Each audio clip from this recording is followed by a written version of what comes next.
Elimination, which of course, sources say it was a drone strike. The government says they did it, but what we say, the partners who are fighting this menace, in collaboration, they were able to take out the number two. Now, the number two is a big blow because it's one of the ideological anchors, of the group, and so that is significant.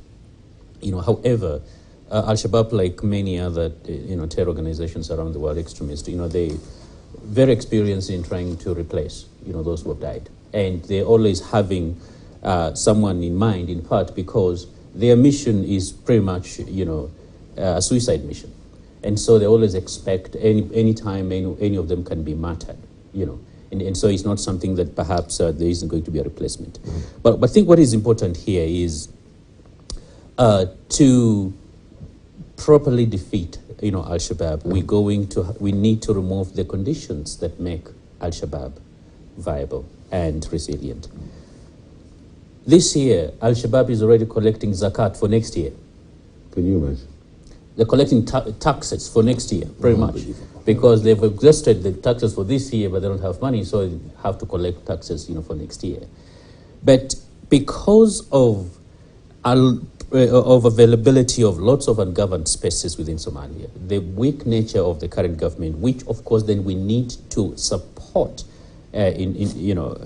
both economically as well as institutionally and technically, with that capacity, it's going to continually allow these conditions that Al-Shabaab can actually thrive from.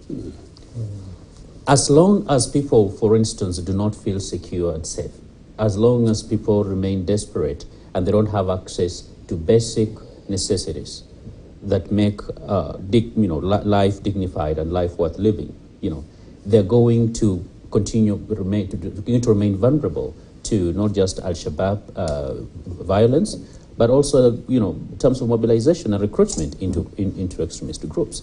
And so we have to have a regional strategy. And with the current presidency in Somalia, that is a little more regional looking, is more outward, yes. It's not exactly inward.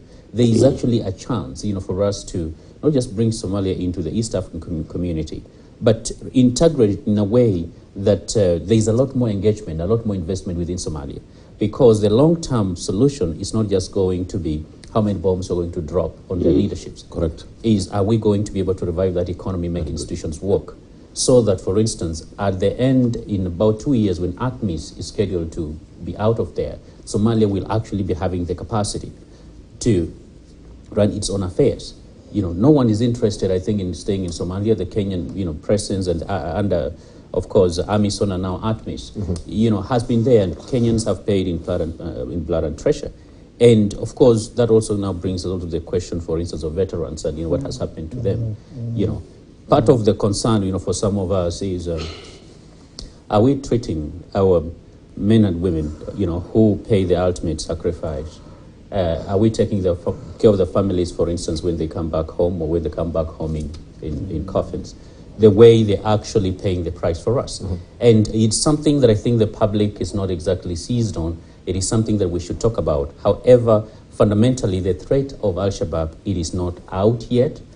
It is encouraging that the people in central Somalia have taken up arms, to actually now start fighting the menace. We need to support them. We need to assist them. Right now, Somalia is facing probably a worse food crisis than Kenya. It's in existence, yes. It's existential. What are we going to do? We understand, and this is my final point, that the world is now distracted with the conflict in Ukraine. But as Africans and East Africa, what can we be able to do to help our Somali brothers and sisters so they can be able to stand on their own feet and become a functioning member of the East African community, because this is where they naturally belong and this is where they're going to belong. Right.